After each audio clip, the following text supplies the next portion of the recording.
Hi hello friends, ಎಲ್ಲರಿಗೂ ನಮಸ್ಕಾರ. ರವಿಚಂದ್ರಿಕಾ ಕಿಚನ್ಗೆ ಸ್ವಾಗತ.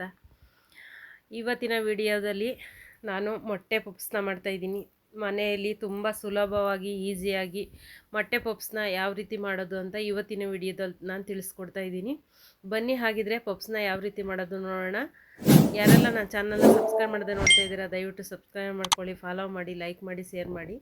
ಇವಾಗ ನಾನಿಲ್ಲಿ ಮೈದಾ ಹಿಟ್ಟನ್ನ ತೊಗೊಳ್ತಾ ಇದ್ದೀನಿ. 2 ಕಪ್ ಅಷ್ಟು ಮೈದಾ ಹಿಟ್ಟನ್ನ ತೊಗೊಳ್ತಾ ಇದ್ದೀನಿ.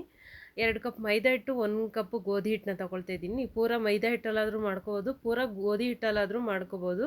ಹೆಲ್ದಿಯಾಗಿ ಬೇಕು ಅಂತ ಅನಿಸಿದ್ರೆ ನೀವು ಪೂರ ಗೋಧಿ ಹಿಟ್ಟಲ್ಲೇ ಮಾಡ್ಕೊಳ್ಳಿ, ಪರವಾಗಿಲ್ಲ. ಇಲ್ಲ ಚೆನ್ನಾಗಿ ಬೇಕು ಅಂತ ಅನಿಸಿದ್ರೆ ಮೈದಾ ಹಿಟ್ಟಲ್ಲಿ ಮಾಡ್ಕೋಬೋದು. ಮೈದಾ ಹಿಟ್ಟು ಅಷ್ಟೊಂದು ಒಳ್ಳೆಯದಲ್ಲ, ಆದರೆ ಏನು ಒಂದ್ಸರಿ ತಿನ್ನೋಕ್ಕೇನು ಪರವಾಗಿಲ್ಲ. ಮನೆಯಲ್ಲೇ ಎಷ್ಟು ಈಸಿಯಾಗಿ ಮಾಡ್ಕೊಳ್ಳೋದು ಅಂತ ನೋಡೋಣ.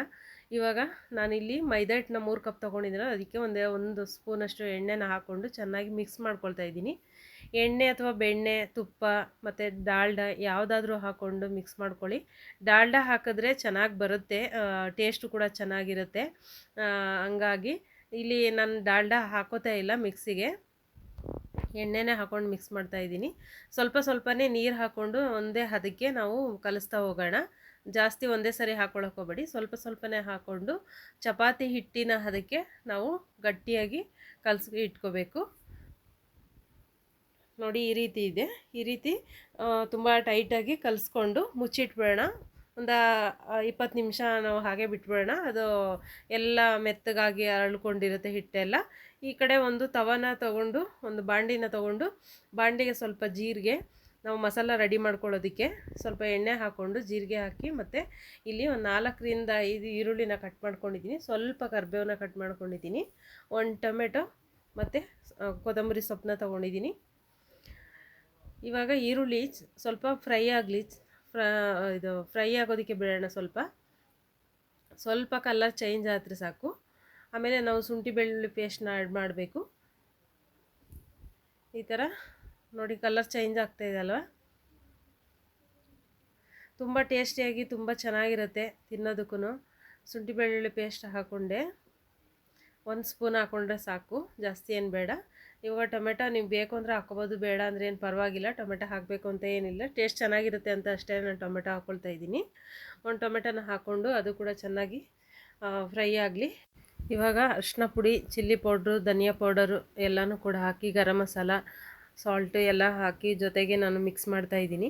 ಮಸಾಲ ಎಲ್ಲ ಸ್ವಲ್ಪ ಫ್ರೈ ಆದಮೇಲೆ ಸ್ವಲ್ಪ ನೀರು ಹಾಕ್ಕೊಂಡು ಸ್ವಲ್ಪ ಕುದಿಯೋದಕ್ಕೆ ಬಿಡೋಣ. ಯಾಕಂದರೆ ಮಸಾಲೆ ಎಲ್ಲ ಘಾಟ್ ಬರುತ್ತೆ ಅಂತ ಸ್ವಲ್ಪ ನೀರು ಹಾಕ್ಕೊಂಡು, ಟೊಮೆಟೊ ಎಲ್ಲ ಚೆನ್ನಾಗಿ ಸ್ವಲ್ಪ ಫ್ರೈ ಆಗಲಿ ಅಂತ.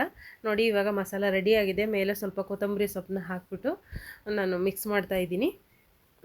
ಇಷ್ಟಾದರೆ ಸಾಕು. ಇವಾಗ ಇದು ರೆಡಿಯಾಗಿದೆ, ಗೊಜ್ಜು ರೆಡಿಯಾಗಿದೆ. ನಾವು ಸೈಡ್ಗೆ ಎತ್ತಿಟ್ಕೊಳ್ತಾ ಇದ್ದೀನಿ, ಒಂದು ಬೌಲ್ಗೆ. ಚೆನ್ನಾಗಿ ರೆಡಿಯಾಗಿದೆ. ಇವಾಗ ನಾನು ಇಲ್ಲಿ ಸ್ವಲ್ಪ ಡಾಲ್ಡಾನ ತೊಗೊಂಡಿದ್ದೀನಿ, 1-2 ಚಮಚದಷ್ಟು ಡಾಲ್ಡ ತೊಗೊಂಡಿದ್ದೀನಿ. ಇಲ್ಲಾಂದರೆ ಎಣ್ಣೆ ಬೆಣ್ಣೆ ಯಾವ್ದಾದ್ರು ತೊಗೊಳ್ಳಿ ನೀವು. ಇದನ್ನ ಚೆನ್ನಾಗಿ ಒಂದು ಸ್ವಲ್ಪ ಹಿಟ್ಟು ಹಾಕ್ಬಿಟ್ಟು ಚೆನ್ನಾಗಿ ಮಿಕ್ಸ್ ಮಾಡ್ಕೊಳ್ಳೋಣ. ನಾವು ಇದಕ್ಕೆ ಚಪಾತಿಗೆ ಹಚ್ಚೋದಕ್ಕೆ ಬೇಕು. ಇವಾಗ ನಾನು ಹಿಟ್ಟು ರೆಡಿ ಆಗಿತ್ತು, ಹಿಟ್ಟನ್ನ ಚೆನ್ನಾಗಿ ನಾದ್ಕೊಳ್ತಾ ಇದ್ದೀನಿ. ನೋಡಿ ಈ ಥರ ಚೆನ್ನಾಗಿ ನಾದ್ಕೊಳ್ಳಿ, ಕಲ್ ಮೇಲೆ ಹಾಕ್ಕೊಂಡು ನೀಟಾಗಿ ಅದು ಸಾಫ್ಟಾಗಿ ಚೆನ್ನಾಗಿ ಬರಬೇಕು. ಯಾಕಂದರೆ ಅದು ಇದಾಗಿರುತ್ತೆ ಅಂತ ಹೇಳ್ಬಿಟ್ಟು ಚೆನ್ನಾಗಿ ನಾದಿದ್ರೆ ನಾವು ಎಷ್ಟು ಚೆನ್ನಾಗಿ ನಾದ್ತೀವೋ ಅಷ್ಟು ಚೆನ್ನಾಗಿ ಬರುತ್ತೆ. ಈ ಥರ ಕಲ್ ಮೇಲೆ ಹಾಕ್ಕೊಂಡು ಸ್ವಲ್ಪನೇ ಹಿಟ್ಟು ಹಾಕ್ಕೊಂಡು ನಾದ್ಕೊಳ್ಳಿ. ಈ ಥರ ರೋಲ್ ಮಾಡ್ಕೊಂಬಿಟ್ಟು ನಾವು ಒಂದೇ ಸಮಕ್ಕೆ ಕಟ್ ಮಾಡ್ಕೊಳ್ಳೋಕೆ ಈಸಿ ಆಗುತ್ತೆ ಅಂತ. ಇವಾಗ ರೋಲ್ ಮಾಡಿಕೊಂಡ್ರೆ ಎಷ್ಟೆಷ್ಟು ನಮಗೆ ಒಂದೇ ಸೈಜ್ ಬೇಕಷ್ಟು ಸೈಜಲ್ಲಿ ನಮಗೆ ಸಿಗುತ್ತೆ. ಇಲ್ಲಿ ನಾನು ಒಂದು 8 ಉಂಡೆಗಳನ್ನ ಮಾಡ್ಕೊಂಡಿದ್ದೀನಿ. ಇವಾಗ ನಾವು ಒಂದೊಂದನ್ನೇ ಲಟ್ಟಿಸ್ಕೊಂಡು ಇಟ್ಕೊಳ್ಳೋಣ.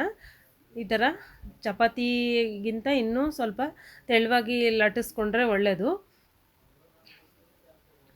ನೋಡಿ ಯಾವ ಥರ ಬರ್ತಾಯಿದೆ, ಚೆನ್ನಾಗಿ ಬರ್ತಾಯಿದೆ, ತುಂಬ ತೆಳ್ಳಗೆ ಬರ್ತಾಯಿದೆ.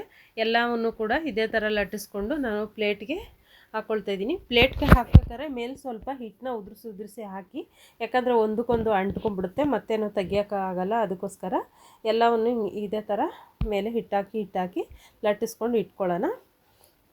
ನೋಡಿ ಇವಾಗ ಆಗಿದೆ. ಇದ್ರ ಮೇಲೆ ನಾನು ಇದು ಮಿಕ್ಸ್ ಮಾಡ್ಕೊಂಡಿದ್ನಲ್ಲ ಅದನ್ನು ಹಚ್ಚುತ್ತಾ ಇದ್ದೀನಿ.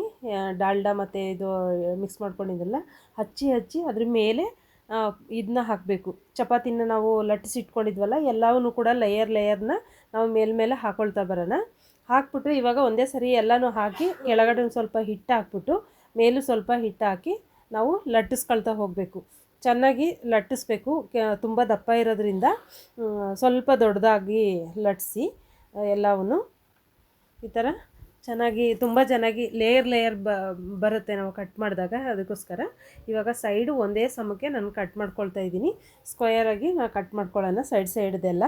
ಇವಾಗ ನಮಗೆ ಇದು ಮಾಡೋದಕ್ಕೆ ಯಾವ ಥರ ಬೇಕು ಪಪ್ಸ್ ಮಾಡೋದಕ್ಕೆ ಅಷ್ಟು ಸೈಜ್ಗೆ ಕಟ್ ಮಾಡ್ಕೊಳ್ಳೋದಕ್ಕೆ ನಾನು ಸ್ಕೇಲಿಂದ ಕಟ್ ಮಾಡ್ತಾಯಿದ್ದೀನಿ. ನೀವು ಒಂದೇ ಸಮಕ್ಕೆ ಚಾಕುವಿಂದನೂ ಕಟ್ ಮಾಡ್ಬೋದು. ಇವಾಗ ಮಸಾಲ ರೆಡಿಯಾಗಿದೆ. ಮಸಾಲ ತೊಗೊಂಡು ಇಲ್ಲಿ ಮೊಟ್ಟೆನ ನಾನು ಪೀಸ್ ಮಾಡಿ ಕಟ್ ಮಾಡಿ ಇಟ್ಟಿದ್ದೆ. ಮೊಟ್ಟೆನ ಒಳಗಡೆ ಹಾಕಿ ಸ್ಟಫಿಂಗ್ ಮಾಡಿಬಿಟ್ಟು ನಾನು ಈ ಥರ ಅದು ಇದಿತ್ತಲ್ಲ ನಾನು ರೆಡಿ ಮಾಡ್ಕೊಂಡಿದ್ನಲ್ಲ ಡಾಲ್ಡಾ ಇದು, ಅದನ್ನು ಹಚ್ಬಿಟ್ಟು ಸುತ್ತ ಫೋಲ್ಡ್ ಮಾಡಿ ಇಡ್ತಾಯಿದ್ದೀನಿ. ಬಿಟ್ಕೋಬಾರ್ದು ಅಂತ ಅಷ್ಟೇ.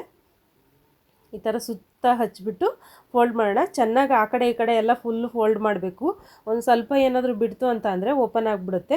ಎಣ್ಣೆ ಕಾಯಕ್ಕಿಟ್ಟಿದ್ದೆ. ಇವಾಗ ಎಣ್ಣೆ ಕಾದಿತ್ತು, ರೆಡಿಯಾಗಿತ್ತು. ನಾನು ಇದನ್ನ ಹಾಕ್ಕೊಳ್ತಾ ಇದ್ದೀನಿ ಸಮೋಸಾನ.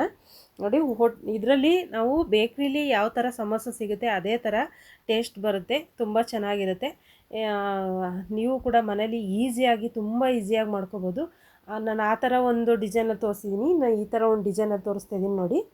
ಇದು ಯಾವ ಥರ ನಾವು ಇದರಲ್ಲಿ ತೊಗೋತೀವಿ, ಬೇಕ್ರಿಲಿ ತೊಗೋತೀವಿ, ಇದು ಅದೇ ಥರ ಕಾಣಿಸುತ್ತೆ.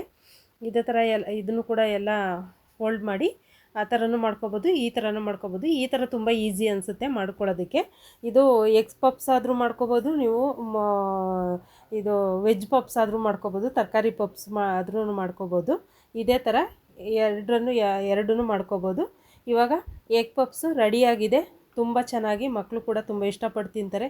ಮನೇಲಿ ಹೆಲ್ದಿಯಾಗಿ ಎಗ್ ಪಫ್ಸ್ನ ಮಕ್ಕಳಿಗೆ ಮಾಡಿಕೊಡಿ ಈಸಿಯಾಗಿ. ಹೊರಗಡೆ ಯಾವುದೇ ಎಣ್ಣೆ ಯಾವುದೇ ಇದರಲ್ಲಿ ಮಾಡಿಸಿ ಕೊಡೋದಕ್ಕಿಂತ, ಮಕ್ಕಳು ಹೊಟ್ಟೆ ಕೆಡೋದಕ್ಕಿಂತ ಈ ಥರ ಮನೇಲಿ ಮಾಡಿಕೊಟ್ರೆ ತುಂಬ ಚೆನ್ನಾಗಿ ತಿಂತವೆ. Thank you friends, bye.